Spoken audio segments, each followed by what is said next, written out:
Hi all. Tonight we slip quietly onto a canoe that rocks gently beneath a velvet sky, somewhere in the middle of the Pacific.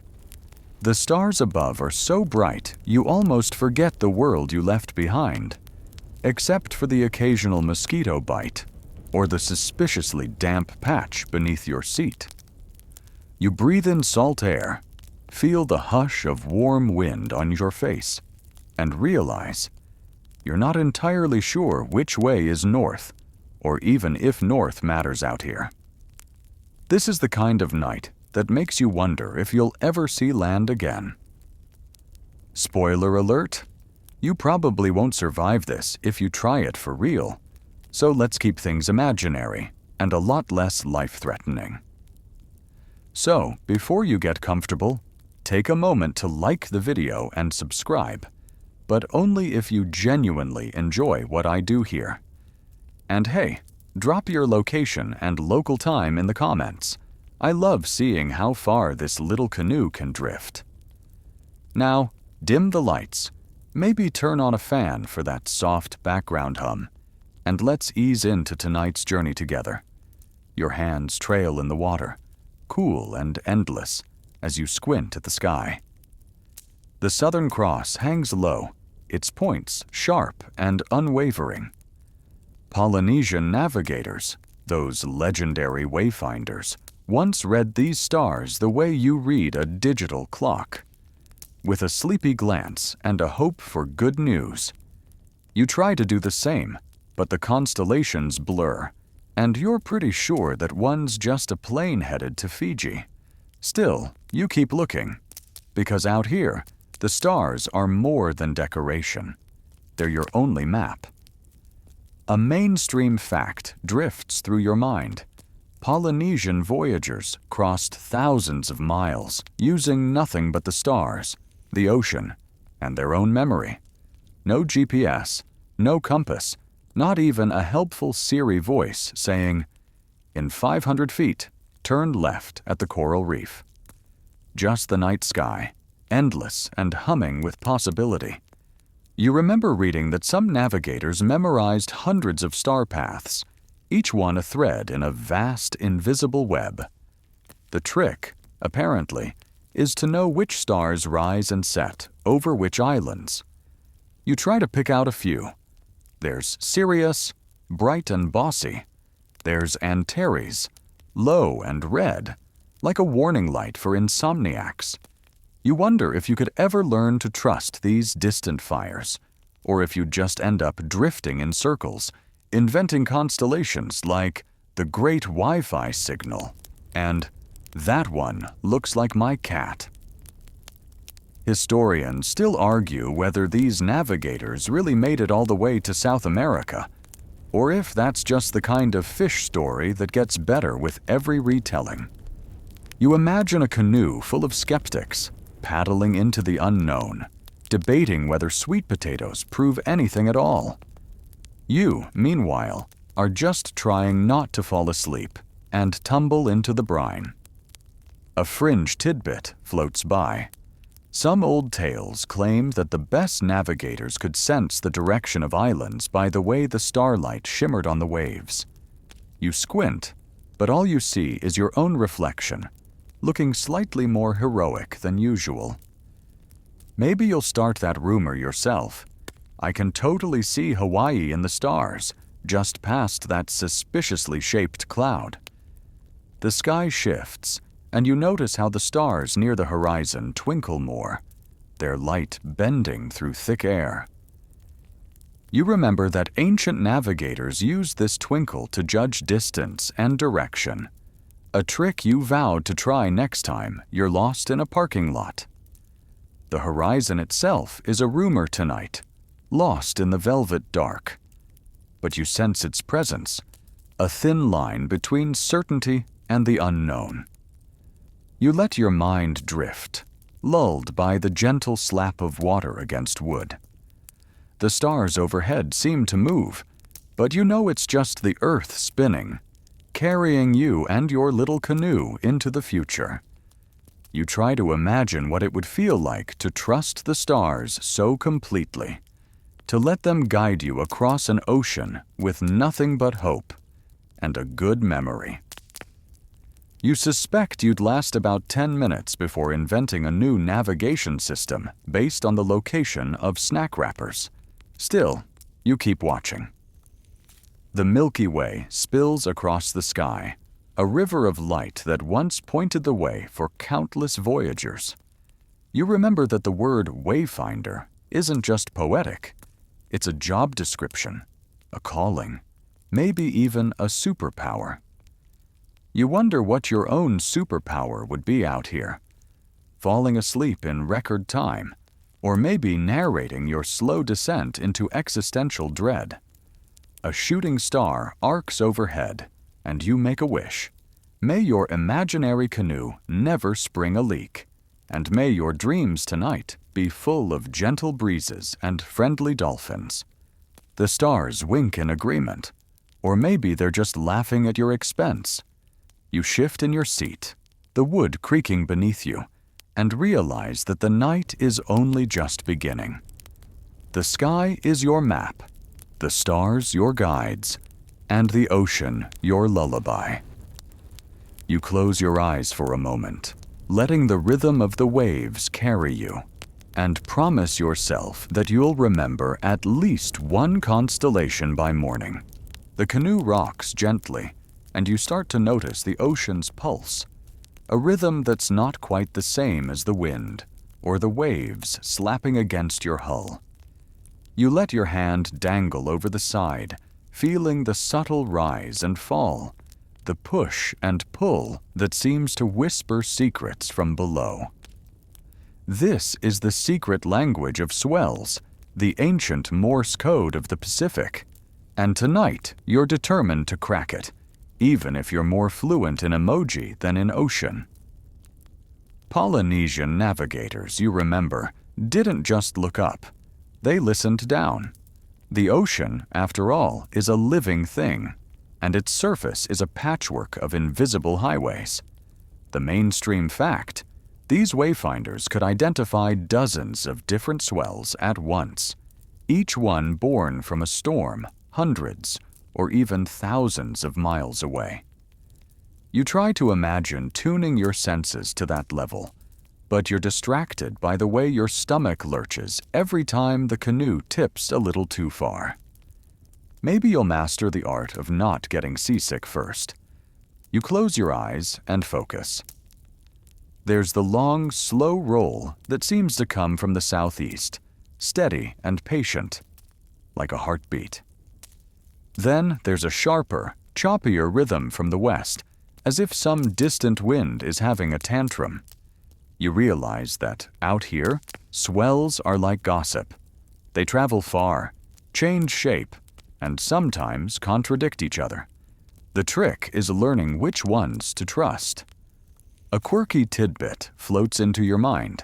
Some navigators claimed they could feel the presence of land by the way the swells bounced back, creating a subtle crosshatch of waves.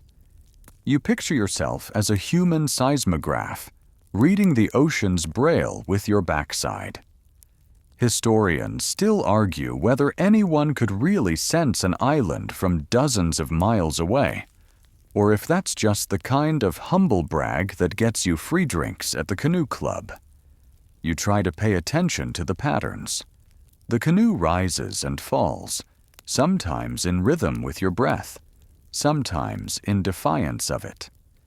You wonder if you could ever learn to tell the difference between a swell from Tahiti and one from Rapa Nui, or if you'd just end up blaming everything on the neighbor's jet ski. Still, you keep listening, letting your body become an antenna, tuning in to the frequencies of the deep. You remember reading about the Te Lapa, that mysterious flash of underwater light that some navigators swore they could see, pointing the way to land. Scientists have tried to explain it as bioluminescence or some kind of optical illusion, but the truth is, nobody really knows. You squint into the darkness, half hoping for a sign, half expecting to see your own reflection looking confused and slightly seasick. The canoe drifts, and you start to notice the way the swells interact. Sometimes they cancel each other out, leaving you in a moment of eerie calm. Other times, they combine forces, lifting you higher than you expected, as if the ocean itself is giving you a gentle nudge. You wonder how many generations it took to learn these tricks, how many nights spent drifting and listening, waiting for the ocean to reveal its secrets. A mainstream fact: modern oceanographers use satellite data and computer models to track swells across the globe. But you're pretty sure none of them have ever tried to navigate using just their butt and a good sense of humor. You decide that, if you ever make it back to shore, you'll start a new trend: butt-based navigation, and see how long it takes before someone writes a TED Talk about it. You shift your weight, trying to find the sweet spot where the swells feel just right. The canoe responds, gliding a little smoother, as if it approves of your efforts. You imagine yourself as part of a long line of navigators, each one passing down a little more knowledge, a few more tricks, until the ocean itself becomes a kind of family heirloom. You wonder what stories you'll tell when you get home, assuming you ever do. Historians still debate whether the Polynesians really understood the science behind the swells, or if they just got lucky. You suspect it's a little of both: luck, skill, and a willingness to trust your senses, even when they tell you something that sounds impossible. You remind yourself to trust the process, even if the process mostly involves not falling overboard. A fringe tidbit: some old navigators believed that certain swells were the ghosts of ancestors, guiding their canoes from beyond the horizon. You like the idea of being watched over by a helpful ghost, especially if it means you don't have to do all the work yourself. You whisper a quiet thanks to the ocean, just in case, and promise to pay better attention from now on. The night deepens, and the swells keep rolling, steady and unhurried. You let yourself drift, body and mind, trusting that the ocean knows where it's going, even if you don't. You close your eyes and imagine the stories that have been carried on these waves, the laughter and the fear, the hope and the longing. You realize that out here, the ocean is both a road and a lullaby, rocking you gently toward whatever comes next. You yawn, the sound swallowed by the vastness, and wonder if you'll ever get used to the language of swells. Maybe, with enough practice, you'll start to dream in waves, each one carrying you a little closer to home, or at least to a good night's sleep. Your eyes grow heavy, but you force them open, scanning the horizon for anything that isn't just more water. The stars are comforting, but you crave something closer, something that hints at land, or at least a little company. That's when you remember the old navigator's trick: birds as beacons and clouds as clues. You sit up straighter, peering into the gloom, hoping for a feathered friend or a suspiciously puffy cloud to break the monotony.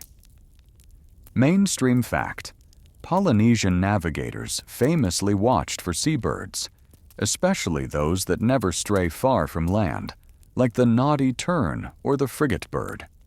If you spot one flying purposefully at dawn or dusk, you can bet there's an island somewhere in that direction.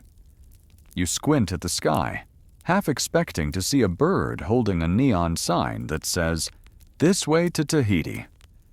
Instead, you spot a lone gull, circling lazily, probably just as lost as you are. Maybe it's looking for a late-night snack or a Wi-Fi hotspot. You remember that clouds can be just as telling.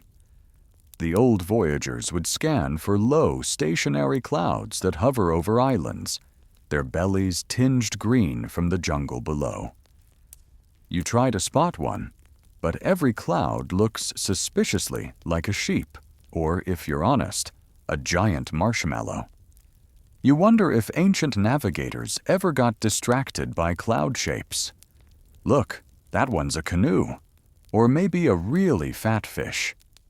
Historians still argue whether Polynesians could really read all these signs as well as the legends claim. Some say the stories are exaggerated, that no one could possibly keep track of every bird, every cloud, every subtle change in the air.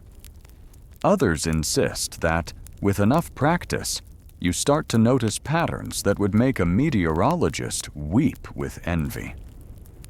You decide to split the difference. You'll keep an eye out, but you're not above asking a passing bird for directions if it comes to that. A quirky tidbit drifts in. Some navigators believed that certain birds were the reincarnated spirits of lost sailors returning to guide the living home. You glance at the gull again, wondering if it's someone's great uncle back for one last flight. You give it a little wave, just in case. The gull ignores you, probably offended that you didn't bring snacks. You notice the wind shift, carrying with it a faint scent, something earthy, almost sweet. You remember reading that the smell of land can travel miles over open water, especially at dawn or after rain. You take a deep breath, but all you get is salt and a hint of sunscreen, yours from earlier, which you now regret not reapplying. Still, you keep sniffing, hoping for a whiff of flowers or wet earth, anything to break the monotony of brine. You try to imagine what it must have been like, scanning the sky for hours, hoping for a sign. Did the old navigators ever get bored? Did they ever make up stories about the birds and clouds just to pass the time? You decide that, if you ever write your own navigation manual, it'll include a chapter on cloud-based entertainment. How to spot a dolphin-shaped cumulus and other essential skills. The canoe drifts on, and you find yourself tuning in to every little detail. The way a bird swoops low over the water, the way a cloud lingers just a little longer than the rest. You start to see patterns, or at least you think you do. Maybe it's just your imagination. Or maybe you're finally starting to see the world through a navigator's eyes. Historians still debate whether the navigators relied more on birds or clouds, or if it was all just part of a larger system, a web of clues that, when woven together, pointed the way home. You like the idea of a web, something that connects you to the world around you, even when you're miles from shore. A fringe tidbit. Some old stories claim that certain birds could sense storms before they arrived, their flight patterns changing in ways that only the most observant navigators could detect. You watch the gull again, hoping for a weather forecast, but it just keeps circling, probably waiting for you to drop a cracker. The night deepens, and you find yourself lulled by the rhythm of observation. Bird, cloud, wind, repeat. It's a kind of meditation, a way of staying present even as your mind drifts. You realize that out here, every detail matters. Every sign is a potential lifeline. You promise yourself to pay better attention, to trust your senses, even when they lead you somewhere unexpected. You yawn, stretching your arms overhead, and glance at the sky one last time. No neon signs, no helpful arrows, just the endless dance of birds and clouds, each one carrying a message you're only just beginning to understand. You settle back into your seat, letting the canoe rock you gently, and wonder what clues tomorrow will bring.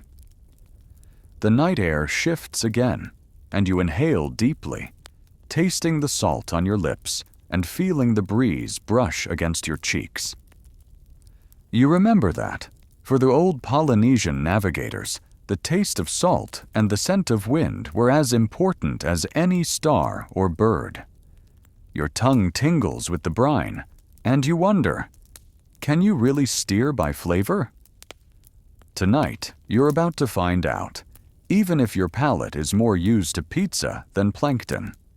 It's a mainstream fact that the Pacific's seasoned wayfinders could sometimes distinguish between open ocean and the waters near land by subtle changes in taste and smell. The water near islands, they claimed, grew fresher, or at least less aggressively salty, thanks to rain runoff and underground springs. You dip your fingers in and taste, hoping for a hint of coconut water or maybe a surprise mojito. No luck, just the familiar sharp tang of the sea, the kind that makes your lips pucker and your eyebrows rise in mild betrayal. You try sniffing the air, searching for something besides endless salt. The wind teases you with faint hints. Maybe a trace of flowers. Or is that just your imagination conjuring up a tropical paradise? You recall that, in the old days, navigators would sometimes detect the scent of land hours before it appeared on the horizon.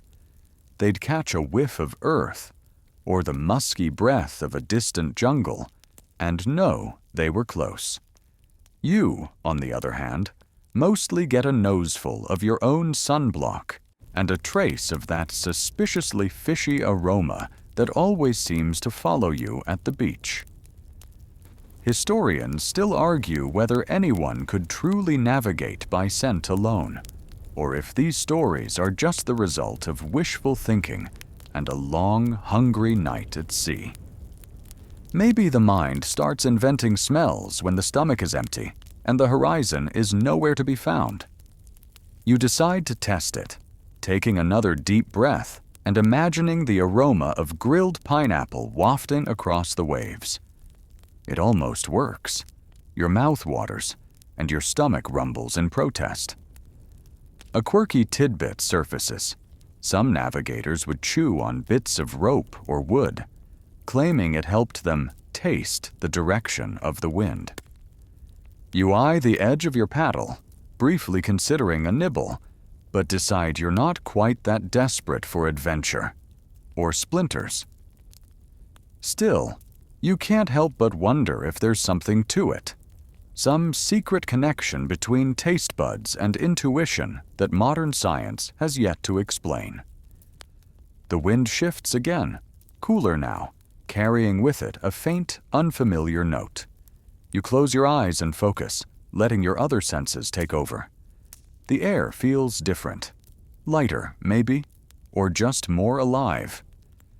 You imagine the old navigators standing at the prow of their canoes, eyes closed, faces tilted to the wind, reading the world by scent and taste alone. You try to channel their confidence, even as you wonder if you're just smelling the inside of your own nose. Historians still debate whether these sensory tricks were truly reliable, or if they were just part of a larger toolkit, one sense among many, each one filling in the gaps left by the others. You like the idea of a toolkit, a collection of oddball skills that, together, can get you home. You mentally add taste the wind to your own list, right next to never trust a seagull with your lunch. A fringe tidbit. There are tales of navigators who could identify specific islands by the unique scent of their flowers or forests, even from miles away. You imagine yourself as a human bloodhound, sniffing your way across the Pacific, nose twitching like a cartoon detective. You chuckle at the thought, but part of you wonders if, with enough practice, you might actually pull it off. You dip your hand in the water again, letting the coolness ground you. The taste of salt is sharp, but there's something comforting about it, a reminder that you're part of this vast, living ocean, connected by every breath and every drop. You let the wind play across your skin, carrying with it the promise of distant shores and new adventures.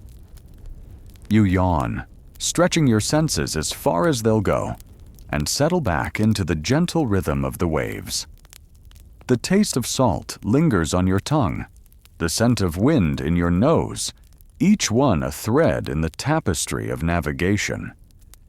You realize that, out here, every sense matters, every detail is a clue, and sometimes the smallest hint can make all the difference.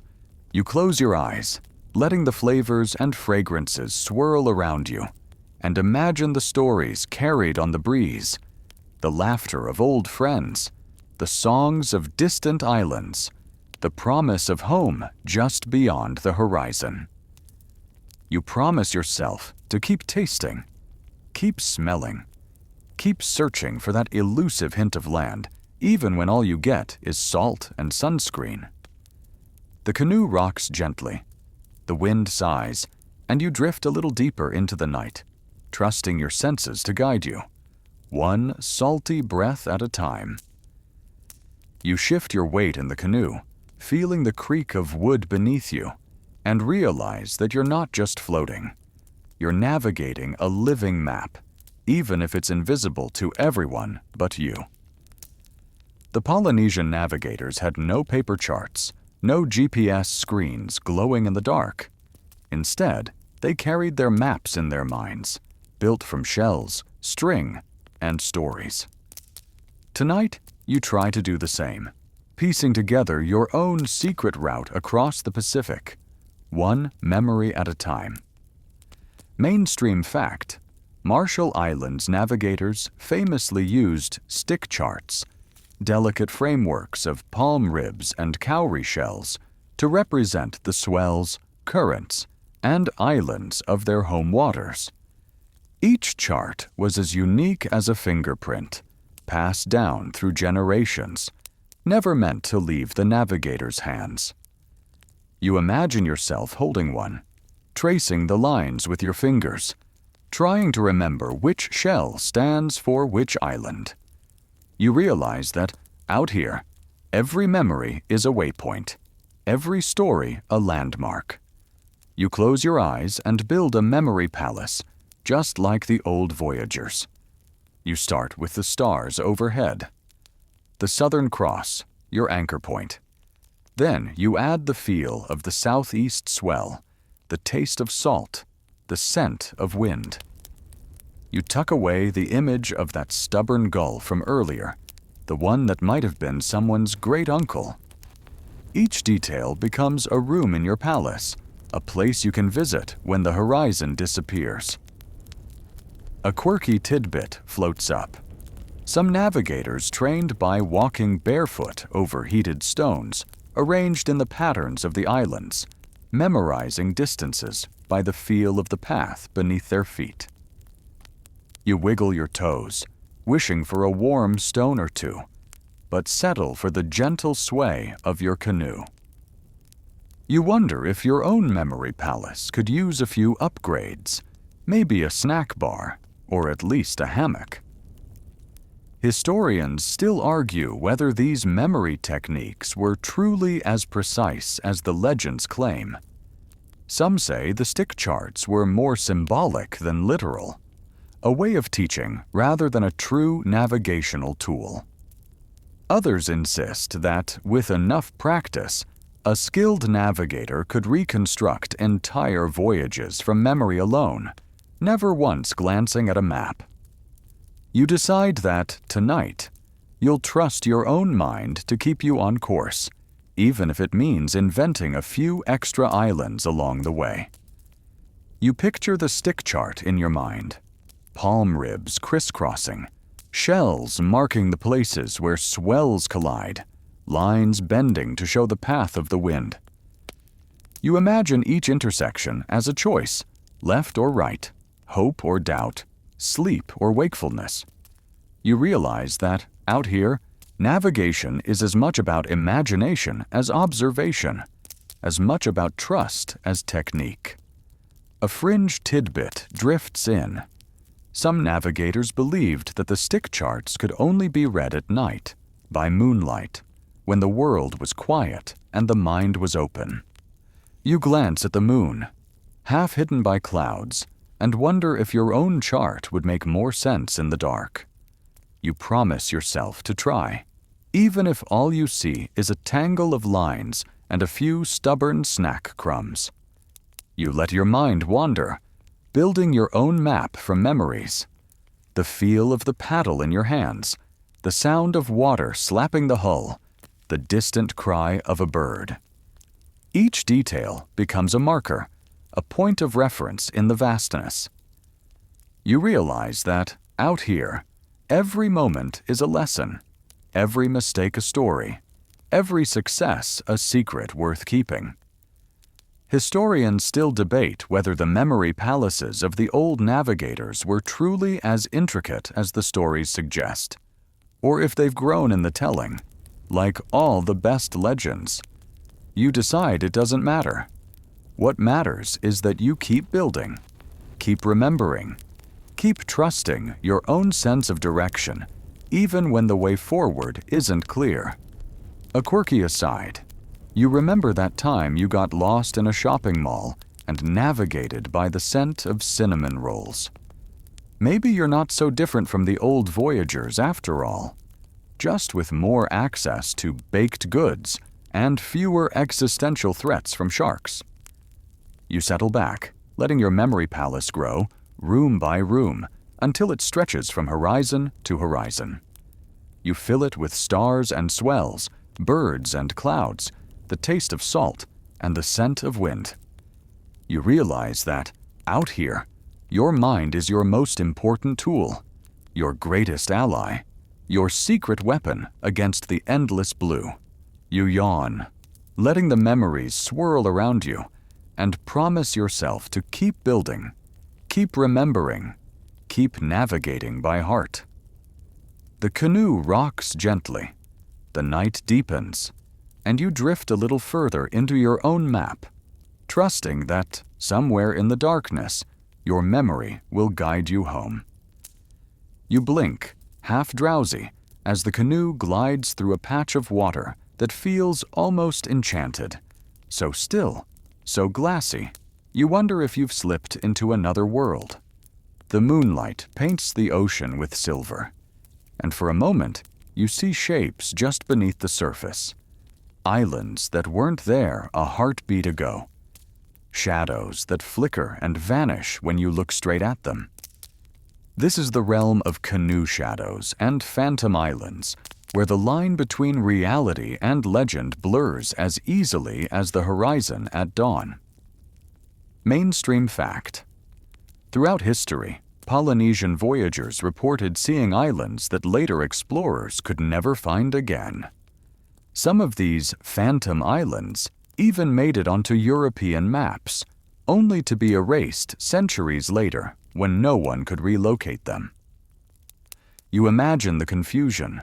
One minute you're celebrating landfall, the next you're paddling through empty sea, wondering if you just needed new glasses or if the ocean is playing tricks on you. You lean over the side, watching your own reflection ripple and distort. It's easy to see how a tired navigator, squinting into the haze, might mistake a cloud bank or a trick of the light for solid ground. You remember that old navigators had a name for these illusions. Sometimes they called them floating islands, sometimes ghost land. You decide that if you ever discover your own phantom island, you'll name it after your favorite snack. Welcome to the Republic of Nacho. A quirky tidbit floats up from the depths. Some navigators believed that certain islands could only be seen at dawn or dusk, when the light was just right and the world was half asleep. They'd tell stories of islands that appeared for a single night, then vanished for a generation. You wonder if these stories were warnings or invitations. Maybe both. You make a mental note to check twice before announcing landfall. just in case you're about to claim a cloud. Historians still argue whether these phantom islands were real or if they were simply mirages, wishful thinking, or clever ways to explain getting lost. Some suggest that volcanic activity or shifting reefs might have created temporary landforms, while others point to the power of collective imagination. You like the idea that the ocean itself is a storyteller, spinning tales out of mist and moonlight, daring you to believe in the impossible. You scan the horizon, looking for anything that breaks the monotony of water and sky. The clouds pile up, their undersides glowing with reflected moonlight, and for a moment, you're sure you see the outline of a mountain, sharp and inviting. You blink, and it's gone, replaced by the endless shimmer of the sea. You sigh, equal parts disappointed and relieved. Maybe you're not ready for land just yet. A fringe tidbit. In some traditions, navigators would throw a small offering into the sea when they saw a phantom island, hoping to appease the spirits or tricksters who created these illusions. You pat your pockets, but all you find is a melted cough drop and a crumpled receipt. You toss the cough drop overboard, just in case. The ocean accepts your gift with a quiet splash, and you feel a little lighter, a little more connected to the stories that swirl beneath the surface. You remember that, for the old navigators, the line between real and imagined was always thin. They knew that sometimes believing in an island was the only way to find it. You wonder what islands you've conjured in your own life, places you've dreamed into being, destinations that exist only because you needed them to.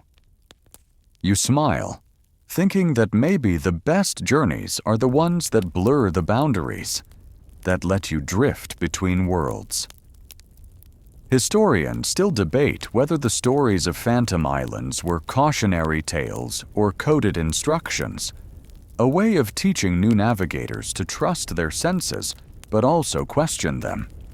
You decide that, out here, a little skepticism is healthy, but so is a willingness to believe in magic, at least for a night. You lean back, letting the canoe rock you, and watch as the shadows dance across the water. You realize that, even if you never set foot on a phantom island, you've already visited a dozen in your imagination. Each one is a promise, a possibility, a reminder that the ocean is bigger than any map. You yawn, feeling the pull of sleep, and let your mind wander among the islands, real, imagined, and somewhere in between. You promise yourself to keep looking, keep believing, keep searching for the places that only appear when you need them most. The canoe drifts on, the night deepens, and you slip a little further into the world of shadows and dreams. The canoe rocks you gently, and you find yourself staring into the inky distance where sea and sky blend together, the horizon barely more than a rumor. You squint, trying to spot that elusive line, but the darkness plays tricks. Sometimes the ocean seems to rise up. Sometimes the sky dips down, and you're left wondering if you're floating in water or drifting through space. This is the whisper of the horizon, a trick that every navigator must master, especially when the world refuses to offer clear boundaries.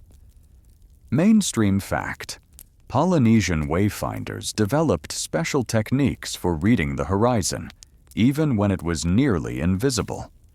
They'd watch for the faintest shift in color, the subtle brightening that hints at dawn, or the way the stars seem to vanish just before they touch the sea.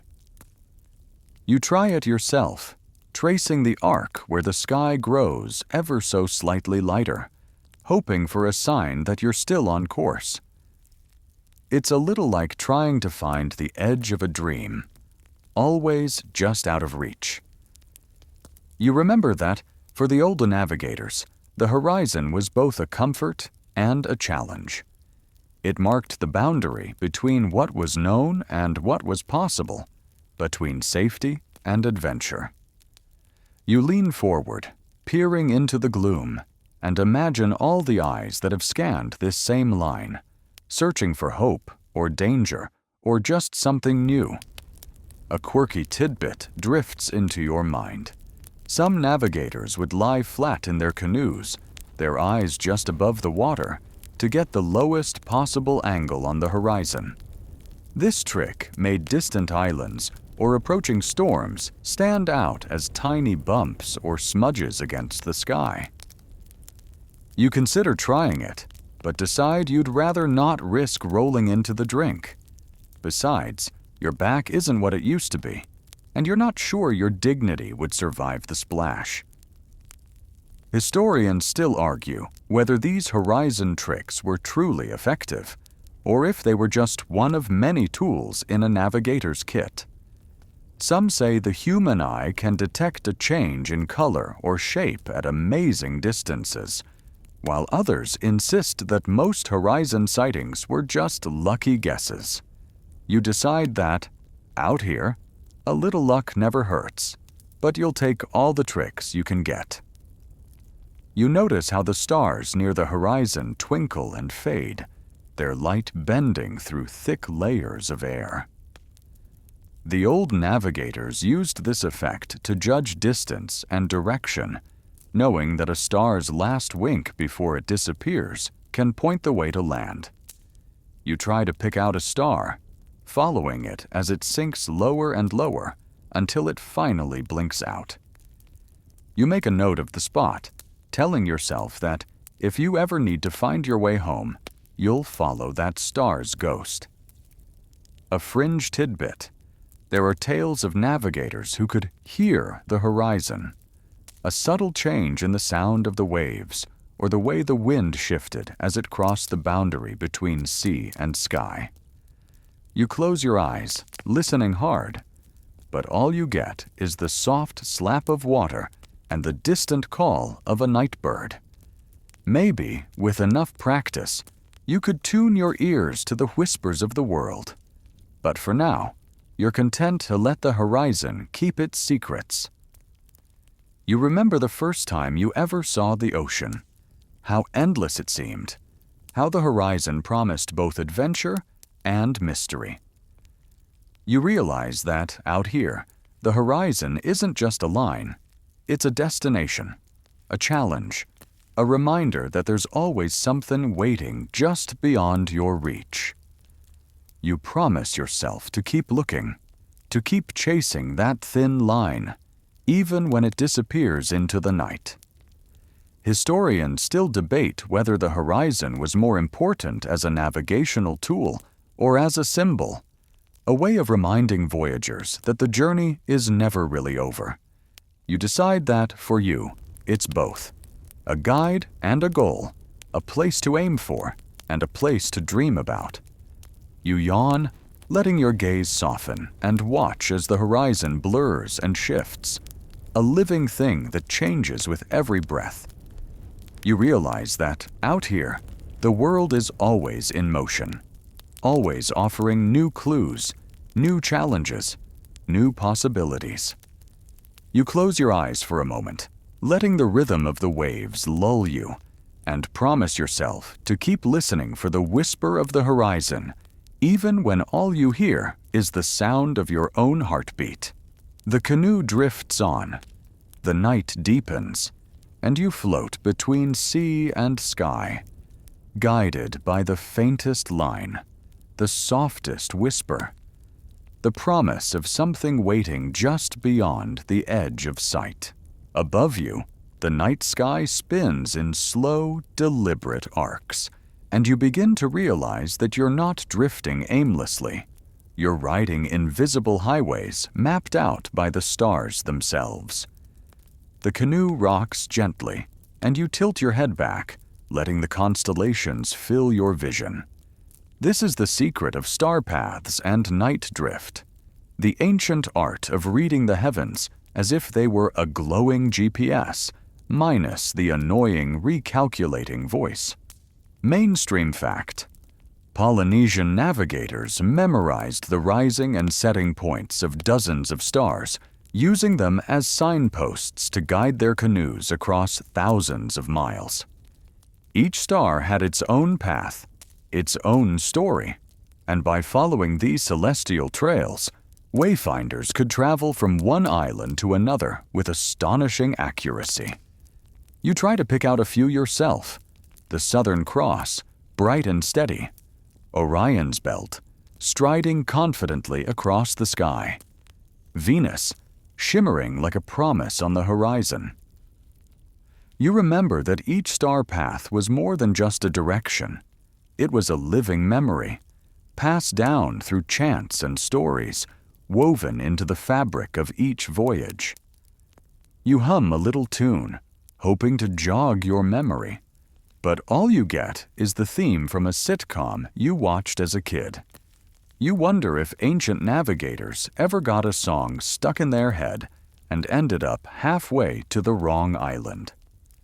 Whoops, sorry everyone, I followed the wrong tune. Guess we're in New Zealand now. A quirky tidbit drifts through your mind. Some navigators used a star compass, not a physical object, but a mental map dividing the horizon into houses, each one home to a particular star as it rose or set. You try to build your own star compass, assigning names to the points around you. There's Sleepy East, where you always lose your socks; Hungry North, where the snacks are hidden; Mysterious West, where the sun disappears with your motivation. You realize your compass might need some work, but it's a start. Historians still argue whether these star paths were memorized through sheer repetition, or if there was some secret mnemonic that made it all easier. Some say the chants and stories were enough, while others believe there must have been a trick, a hidden code. You decide to invent your own mnemonic. Never eat soggy seaweed, which, admittedly, is more of a dietary guideline than a navigational one.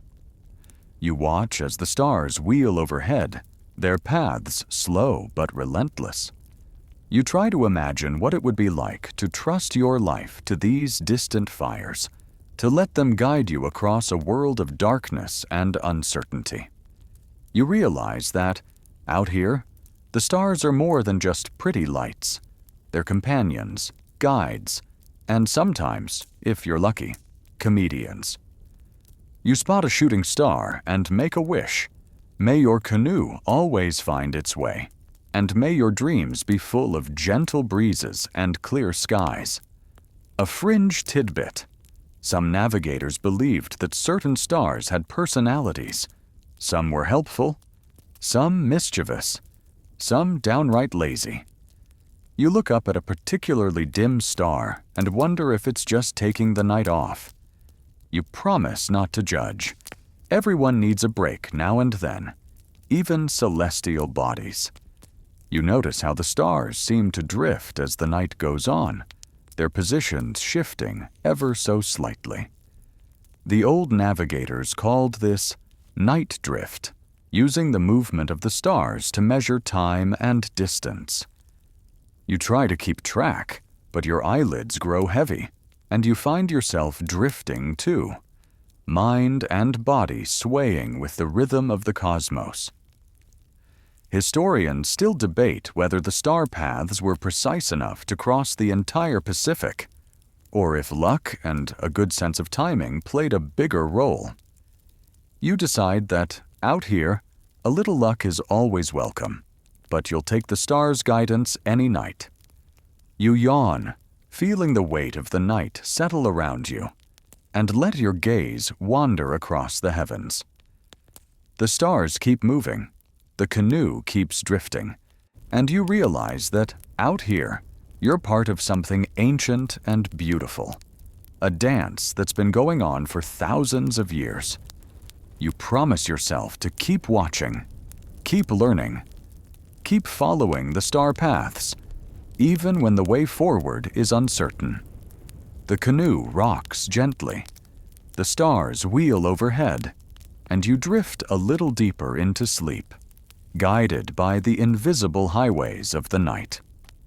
You shift in your seat, feeling the wooden planks press into your legs, and realize that not every trick of the old navigators was poetic or mystical. Some were downright practical, like the art of dead reckoning, the ancient math of counting distance when you've got nothing but your own body and a stubborn sense of direction. Tonight, you decide to give it a try, even if your counting skills usually stall out somewhere between 1 and... Wait, what comes next? Mainstream fact: Polynesian wayfinders measured distance by counting the rhythm of their paddles, the beat of their hearts, and the passing of time. They'd estimate how far they'd traveled by tallying strokes, watching the sun's arc, or even feeling the strain in their muscles. You try to settle into a rhythm, counting each gentle sway of the canoe. 1, 2, 3, 4, until you lose track and have to start again. Maybe you'll invent a new system. 1 coconut, 2 coconuts, 3. Did I already count that coconut? You remember that some navigators used songs or chants to keep time, each verse marking a certain distance. You hum to yourself, making up lyrics as you go. Row, row, row your canoe, gently down the... Wait, where are we? You realize you're probably not going to win any awards for accuracy, but at least you're entertained. You wonder if the old voyagers ever got bored and started composing sea shanties about snack shortages and sunburn. A quirky tidbit floats up. In some traditions, navigators would tie knots in a cord or string as they traveled, each knot marking a set distance or a change in direction. You look around for something to knot, but all you find is your own shoelace, which you promptly knot, and then immediately regret when you remember you'll have to untie it later. You decide that, out here, every knot is a story, every tangle a lesson in patience. Historians still argue whether dead reckoning was accurate enough for long voyages, or if it was mostly guesswork and bravado. Some say the best navigators could estimate their position within a few miles, while others think it was more like a cosmic game of hot and cold. You decide that tonight you'll embrace the uncertainty. After all, getting lost is half the fun, right? You try to imagine what it would be like to cross an ocean with nothing but your own heartbeat to measure the miles. You press your fingers to your wrist, counting the steady thump, and wonder if you could really trust your own body to keep you on course. You realize that, in a world without clocks or compasses, every sensation becomes a tool, every ache and twinge a reminder that you're still moving, still searching, still alive. A fringe tidbit: some stories claim that the best navigators could sense their speed by the way the wind whistled past their ears, or the way the canoe vibrated beneath them. You close your eyes, listening for clues, but all you hear is the gentle slap of water and the distant call of a night bird. Maybe, with enough practice, you could tune your senses to the world around you. But for now, you're content to let the ocean set the pace. You remember that dead reckoning isn't just about numbers. It's about trust. Trusting your memory, your instincts, your ability to adapt when the world refuses to cooperate. You realize that out here, every mistake is a chance to learn, every wrong turn a new adventure. You promise yourself to keep counting, keep paddling, keep moving forward, even when you're not sure where you'll end up.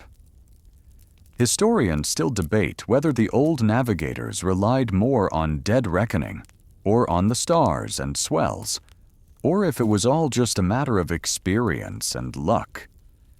You decide that, for you, it's a little bit of everything. A mix of math, memory, and the willingness to laugh when things don't go as planned. You yawn, letting your mind drift, and imagine the countless journeys that have crossed these waters, each one measured out in heartbeats and paddle strokes. You realize that, out here, every moment counts, every mile is a story, and every journey is a chance to find your way home.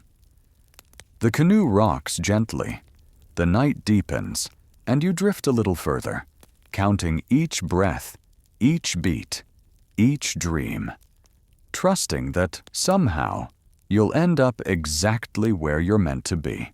The night grows heavier, the air thick with the promise of rain, and you sense the ocean shifting beneath you. Something's coming.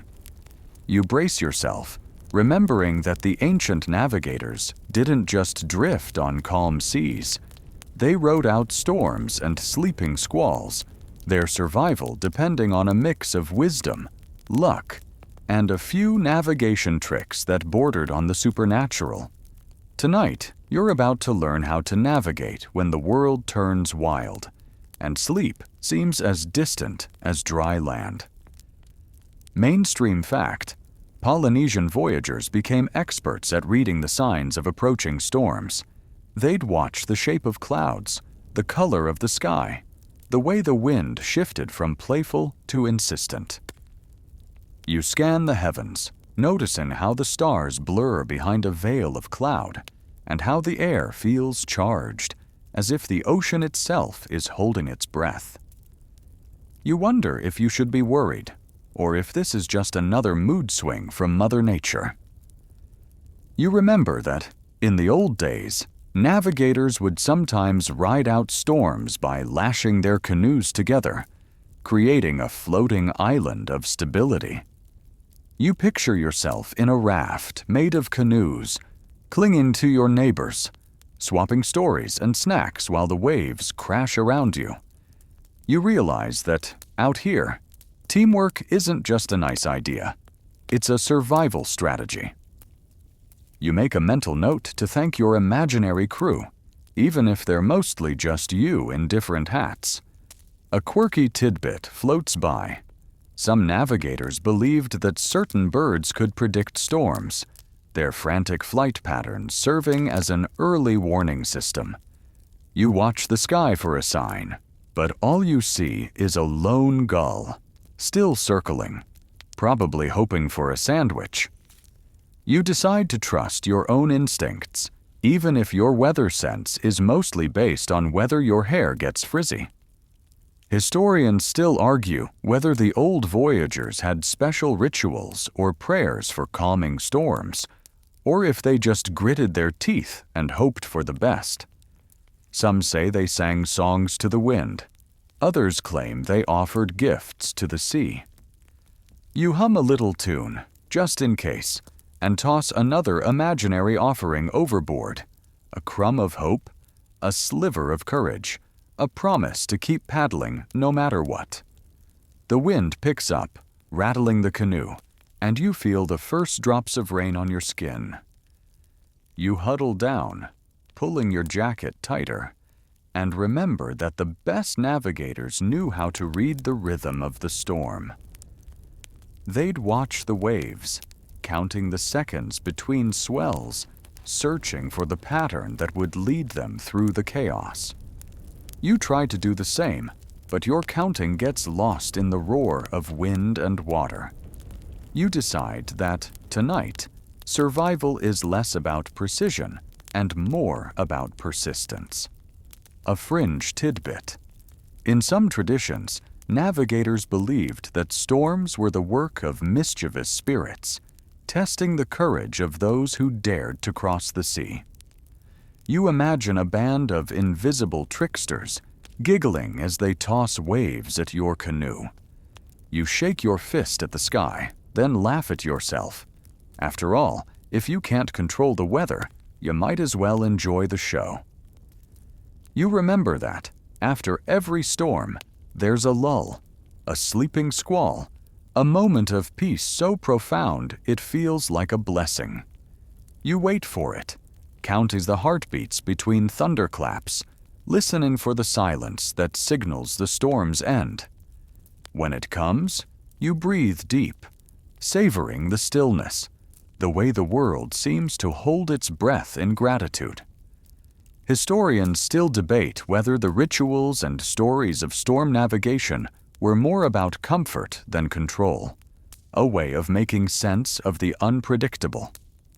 You decide that, for you, a little comfort goes a long way, especially when the world is shaking and the rain is cold. You yawn, feeling the tension drain from your shoulders, and let the rhythm of the waves lull you back towards sleep. The storm has passed, the air is fresh, and you realize that out here, every squall is a lesson, every lull a gift, every night a chance to start again.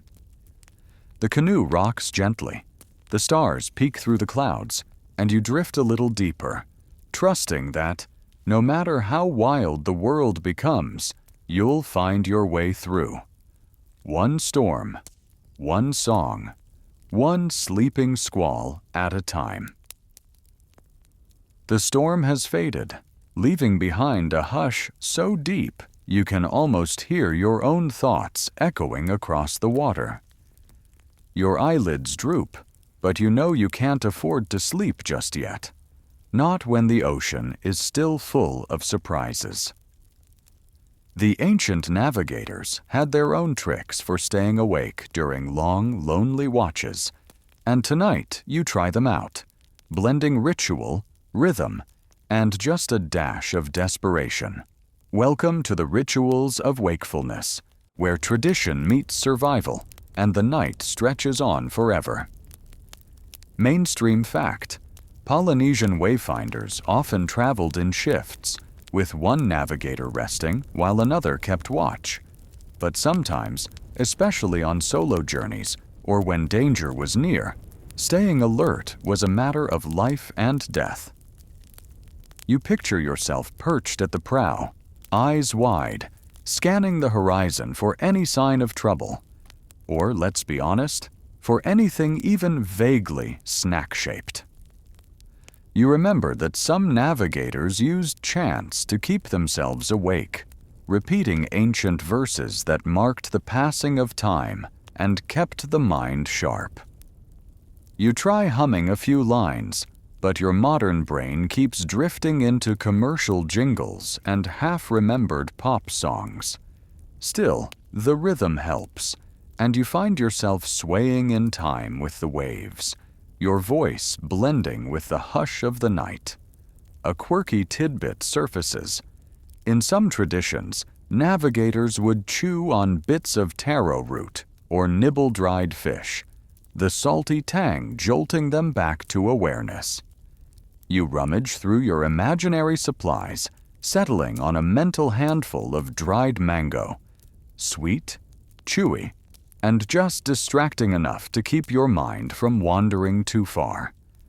You wonder if the old voyagers ever dreamed of chocolate, or if they were too busy inventing new flavors out of necessity. Tonight's special: seaweed surprise with a side of existential dread. Historians still argue whether these midnight rituals were more about focus or superstition. Some say the chants and snacks were practical tools. Others claim they were ways to ward off spirits or bad luck. You decide that, out here, anything that keeps you awake is worth a try, even if it means inventing a new ritual on the spot.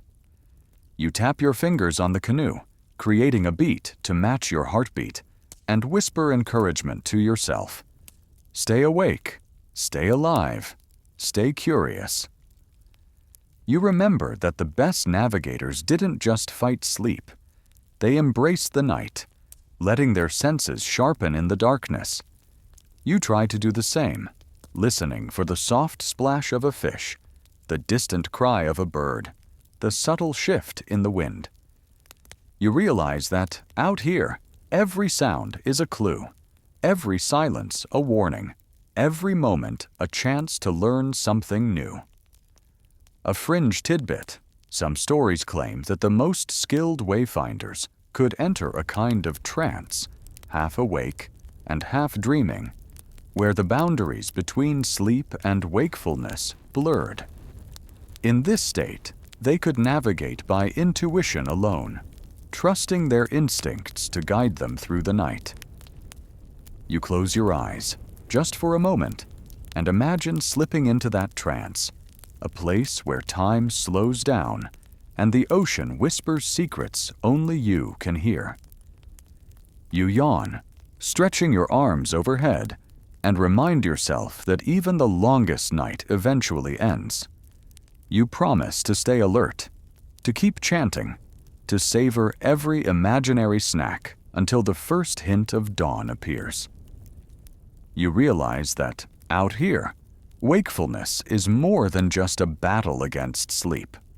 It's a celebration of the present, a reminder that every moment is precious, every breath a gift. Historians still debate whether these rituals of wakefulness were passed down through generations or invented anew on every voyage. You decide that, for you, tradition and invention go hand in hand, each night a chance to honor the past and create your own story. The canoe rocks gently, the stars shimmer above, and you drift through the rituals of wakefulness, trusting that, with each chant, each bite, each heartbeat, you're a little closer to morning. You blink, rubbing your eyes, and realize you're not as alone as you thought. The ocean is never truly empty. It's filled with companions, some welcome, some less so. Tonight, as the canoe glides through the moonlit water, you become aware of the subtle presences that share your journey.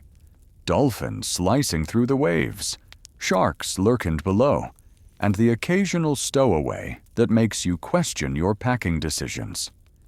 These are your fellow travelers, and each one brings its own lesson, its own omen, its own bit of comfort or peril.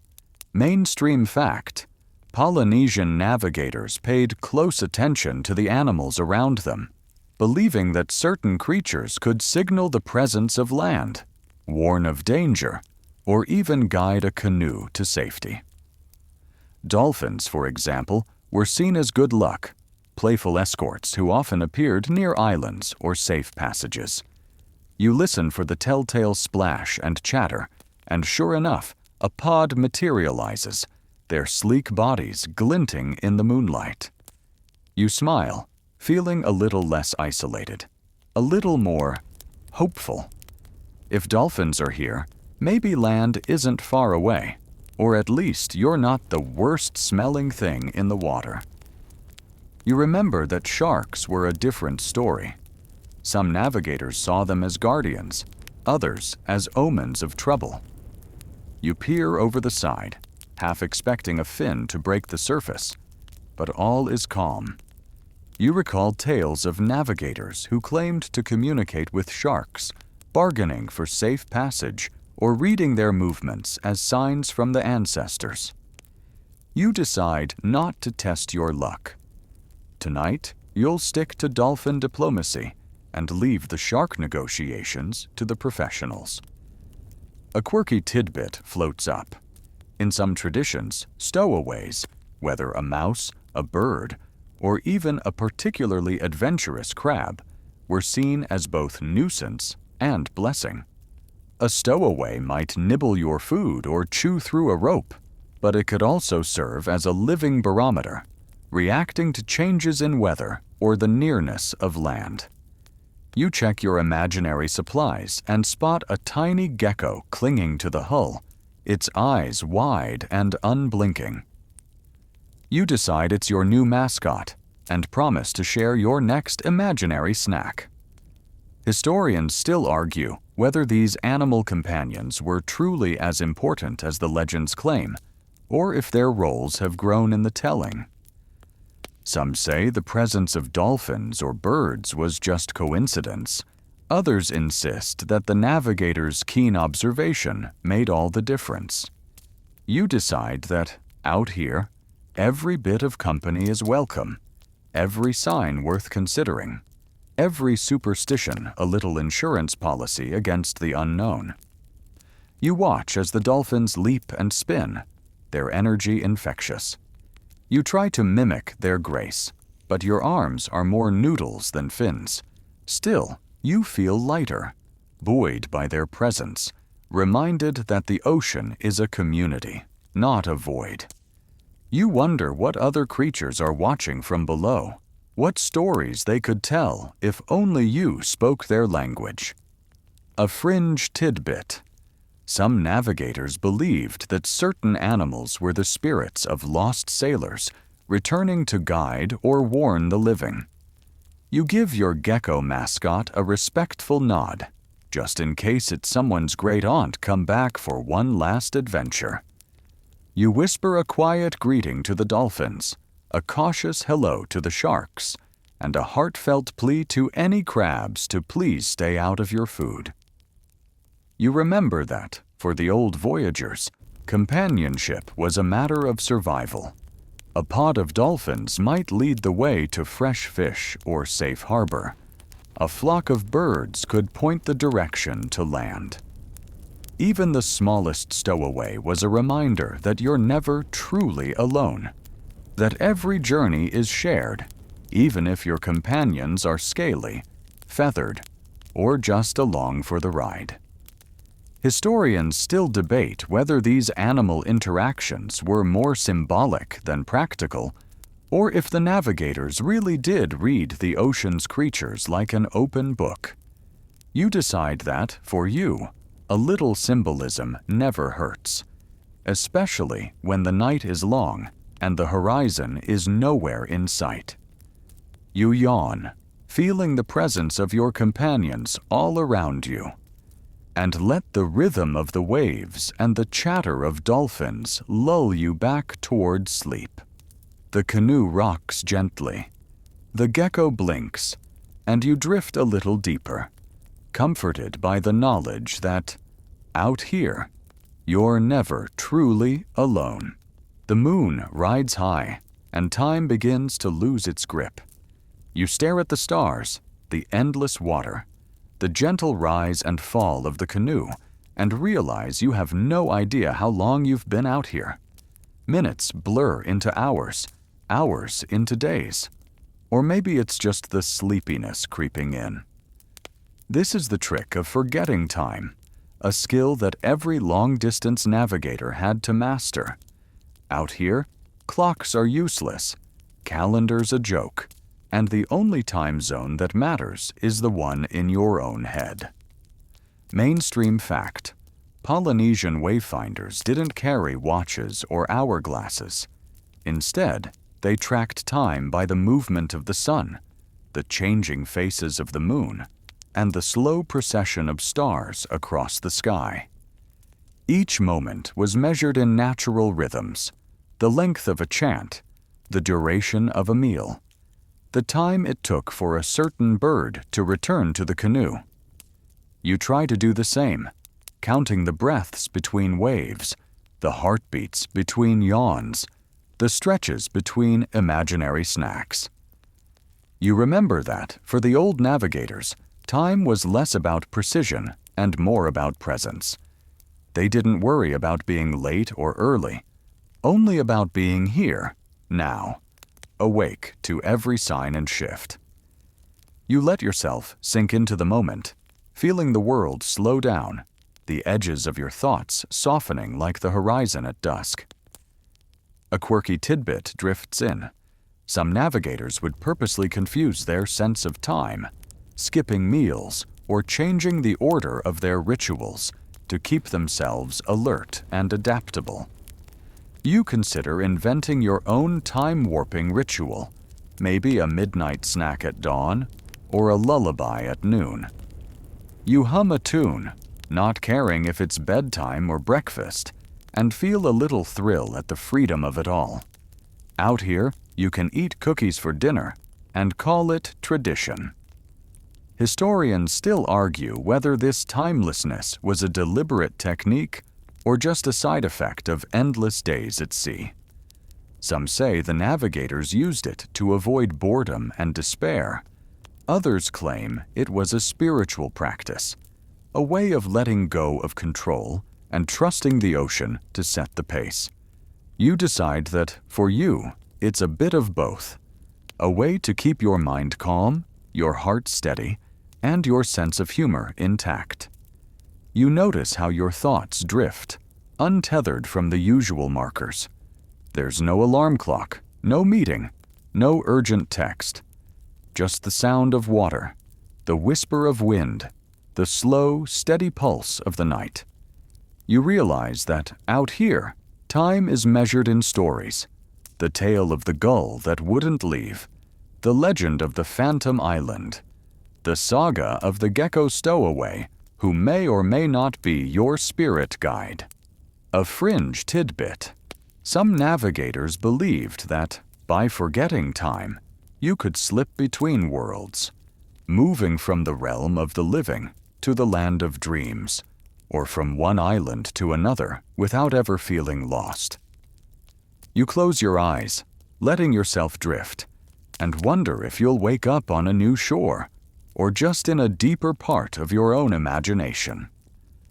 You remember that, for the old voyagers, the trick of forgetting time was also a way to survive.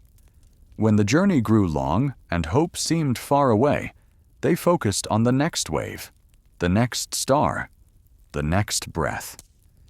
You promise yourself to do the same, to let go of the need to measure and control, and simply be here, now, floating on the edge of sleep.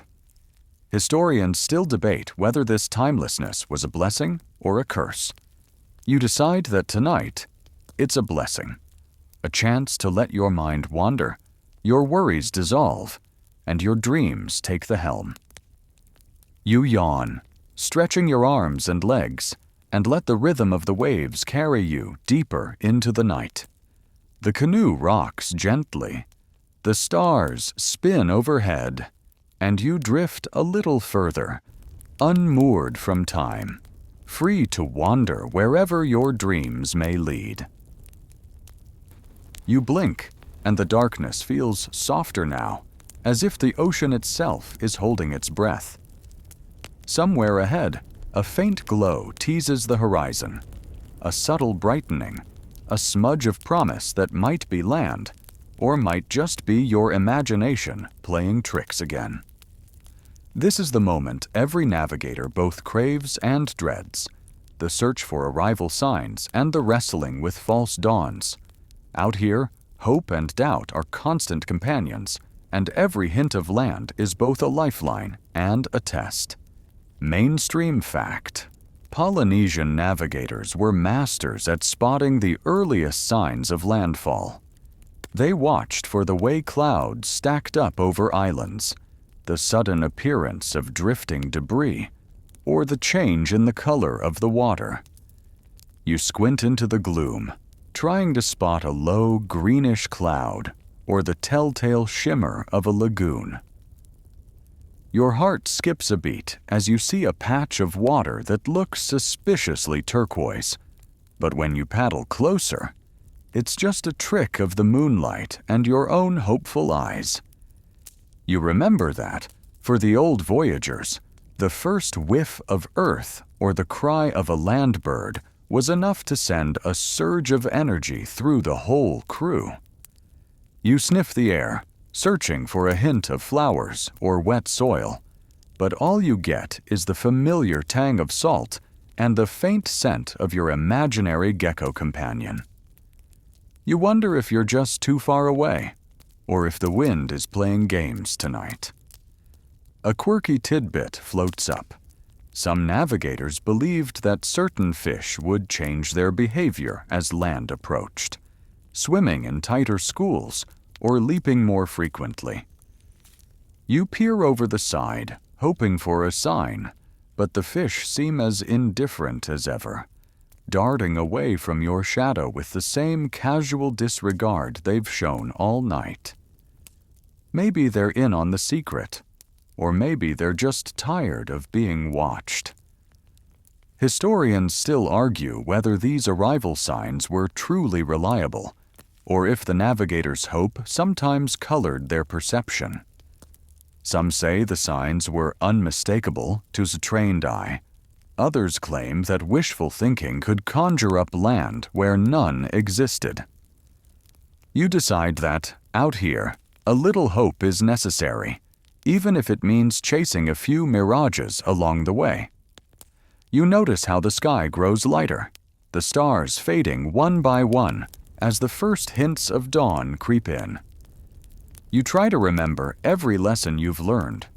Watch the clouds, taste the wind, listen for birds, trust your instincts but question your certainties. You realize that, out here, every sense is heightened, every clue is precious, and every disappointment is just another story to tell when you finally reach shore. A fringe tidbit.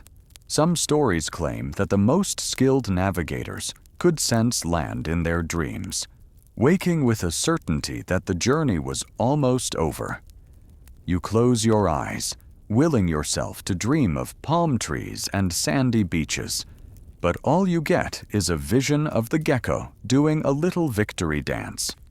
You decide it's a good omen, even if it's not exactly scientific.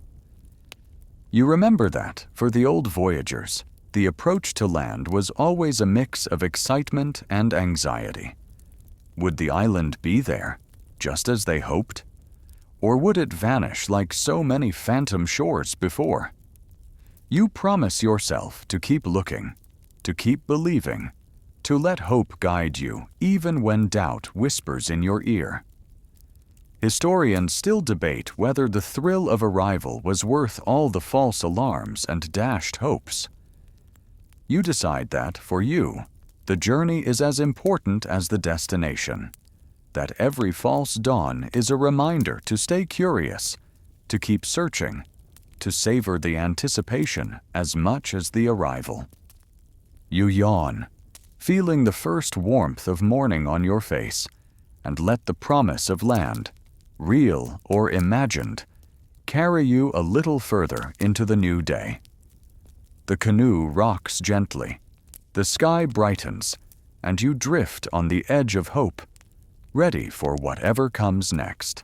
The world is awash in pale gold now, the first rays of sun stretching across the water, painting everything in a soft, forgiving glow. You blink away the last remnants of sleep, feeling the gentle ache in your muscles and the salty crust on your skin. A badge of honor for a night spent drifting, searching, and dreaming. This is the journey home, real or imagined, the final stretch where the ocean's endlessness gives way to the possibility of arrival, or perhaps just a deeper kind of belonging. You sit up a little straighter in the canoe, letting the warmth seep into your bones. The horizon is clearer now, the line between sea and sky no longer a whisper, but a declaration. You scan for land, for the silhouette of palm trees or the gleam of white sand, but all you see is the endless shimmer of water. And yet, something in you has shifted. You feel a quiet certainty that you're exactly where you need to be, even if the destination is still out of sight. Mainstream fact. For many Polynesian navigators, the journey was as sacred as the arrival. The rituals, the stories, the shared hardships, and small victories, all of it wove together into a tapestry of meaning that didn't depend on reaching a particular shore. You remember the tales of navigators who set out with no guarantee of land, trusting only in their skills, their memory, and the wisdom of those who came before. You realize that out here, every paddle stroke, every star path, every whispered hope is its own kind of arrival. You let your mind wander over the lessons of the night, the language of swells, the taste of salt, the dance of birds and clouds, the tricks of memory, and the comfort of companions. You remember the phantom islands, the horizon's whispers, the star highways, and the rituals that kept you awake when sleep was both a blessing and a risk. You smile, thinking of your gecko mascot, your dolphin friends, and the imaginary snacks that fueled your journey. Each one is a marker on your own personal map, a signpost pointing not just to a place, but to a state of mind. A quirky tidbit surfaces. Some navigators believed that even if you never reached your intended island, the journey itself would transform you, making you part of the ocean, part of the story, part of something greater than yourself. You look at your hands, sunburned and calloused, and feel a quiet pride. Maybe you haven't found land, but you've found something else. Resilience, patience, a new way of seeing the world. Historians still argue whether the greatest achievement was the landfall itself or the courage to set out in the first place. Some say it's the discovery of new islands that matters. Others insist it's the willingness to risk everything for the sake of adventure, knowledge, and connection. You decide that, for you, it's both. The thrill of the unknown and the comfort of returning home, even if home is just a canoe rocking gently on an endless sea. You take a deep breath, letting the morning air fill your lungs, and feel a sense of peace settle over you. The journey isn't over, not really. It never is. There will always be another horizon, another story, another night to drift and dream. You promise yourself to remember these lessons, to carry them with you wherever you go, to trust in the wisdom of the ocean and the courage of your own heart.